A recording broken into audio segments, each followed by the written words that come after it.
Hello guys, in this video I'm going to show you how to add or change your phone number in Temu, but first I wanted to tell you that don't forget to subscribe because at 100,000 subscribers I'm going to show you my whole YouTube revenue statistics and growth strategy, how you can make money online.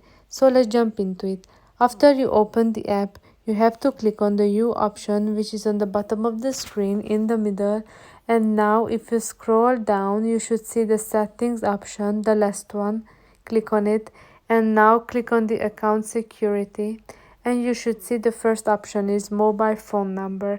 Click on the add in order to add your phone number which will be associated with your account. Just type in your phone number, then click on the submit, and then your phone number will be added and you will get a verification code in order to verify your phone number, and that's it.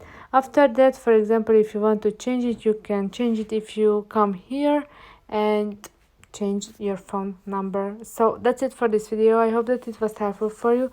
If it was, please consider subscribing and see you in the next one. Bye bye.